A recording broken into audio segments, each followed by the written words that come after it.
الشيطان الرجيم بسم الله الرحمن الرحيم.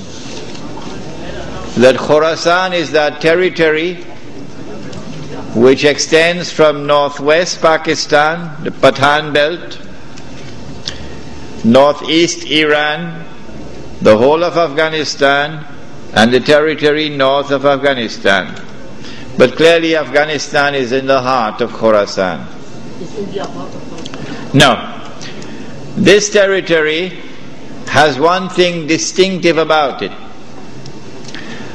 that Europe could never colonize the heart of Khorasan.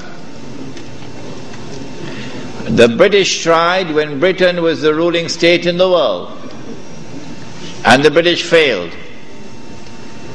And then the Russians tried when they had the superpower, the Soviet Union. And after 12 years, the Russians failed. And guess who is trying now? Yes. The war in Khorasan has just begun, Mr. Bush. It has just begun. On that day, when Islam liberates Afghanistan, I believe it is that army which will be unstoppable until it reaches Jerusalem. Please give us an alternative to citizenship, and it's shirk. I want to confess to you the limitations of my thought, and then we must all collectively think. I can't do all the thinking. There are amongst you here tonight those who are better thinkers than I am and who will be able to extend my thought. Do not enter into citizenship where you have to pledge allegiance to a secular state, because that is direct involvement in shirk. But when citizenship is conferred upon you without you having to pledge any allegiance, you are born in a particular territory, then you have not entered into shirk because you have not pledged any allegiance.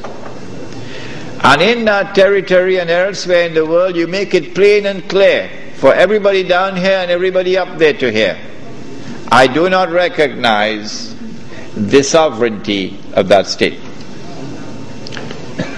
If even with that state where you have citizenship, you are now denied citizenship, then you become what we were when we left Mecca and went to Medina. What were we? Yes, refugees. And there are many people in the world today who have refugee status. Probably some are here in this room tonight. In most of the Muslim countries nowadays, it is constitutionally mentioned that sovereignty is vested in the people of the country. For those who are living in the country, accepting the sovereignty, are they all in shirk? You can live in the country, you can be a citizen of the country without having ever pledged allegiance to the state and to its constitution. Without ever having voted in an election. But I was told yesterday that in Australia, if you do not go and vote in the elections, you have to pay a fine. If I were here, I'd pay the fine. I'd pay the fine, yes. No, wait, we can't allow questions. Please write it down. No.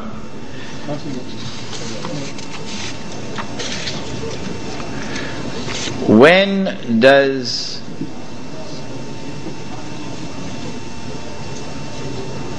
see if you can check that out for me.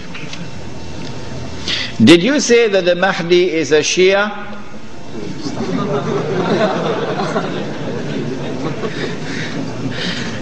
No, I said that the Mahdi will leave Medina. No, I didn't say that. The Prophet said that, alayhi salatu wasalam. The Mahdi would leave Medina and hurry towards Mecca. And the hadith was that the people of Mecca would come out to him and force him to accept the bay'ah. And he would accept the bay'ah at the Kaaba. and proclaim himself to be the Mahdi. I then went on to say that Makkah has never been a Shia city. Never, in all history. And Makkah is not going to become a Shia city. And Makkah will not go out to a Shia to force him to accept the bay'ah. To believe in that, you should live on the moon. And therefore the Mahdi cannot be Shia. When the Mahdi proclaims himself to be Mahdi, those amongst the Shia who accept him and follow him are our brothers in faith, and will fight with us side by side, shoulder to shoulder, in liberating the Holy Land. But when those amongst the Shia refuse to accept him as the Mahdi, they will no longer be recognized as our brothers in faith and will not fight with us shoulder to shoulder in order to liberate the Holy Land. When does one become a Muslim? One can be a Muslim in your heart, but we don't know it. So if you die, we can't bury you. No. We can't bury you. We can't give you Salatul Janazah, although you're a Muslim in your heart. Okay? We cannot perform the Salatul Janazah over you. The only time we can perform the Salatul Janazah over you is when you publicly declare yourself in the presence of witnesses that you are Muslim. Ashhadu an la ilaha illallah wa ashhadu anna Muhammad Rasulullah. Sheikh, concerning that question, is still on our contact. Right, inshallah, Sheikh Shadi is here and he'll take on that subject of the detention center, inshallah. What happened to the army from Isfahan? I know about the army from Khorasan. The hadith is that when Dajjal attacks Damascus, and the Imam is inside the masjid and Dajjal is outside, Dajjal will be followed by 70,000 Jews from Isfahan wearing their Jewish shawls. That is the hadith.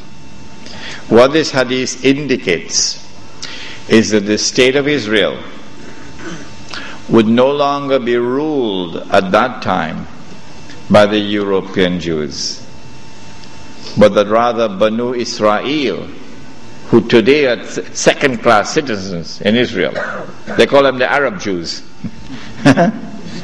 Banu Israel would have taken over the state of Israel from the European Jews. But this has already started. Where's the evidence?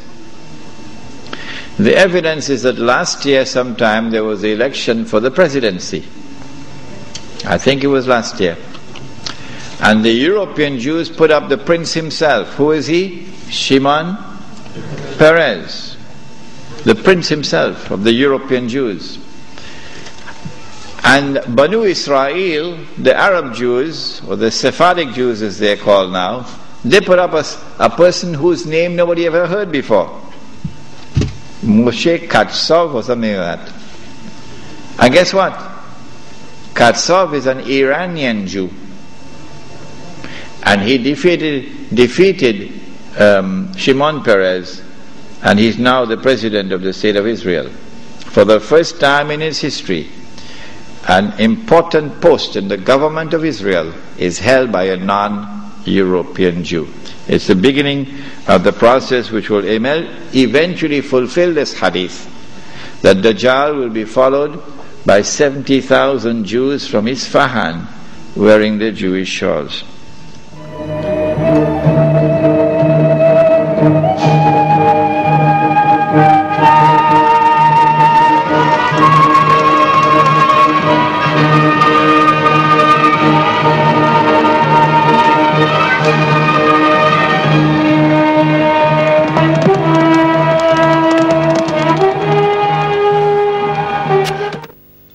Muhammad, messenger of God. Who gave him this authority? من أعطاه هذه السلطة؟ أرسله الله رحمة للعالمين.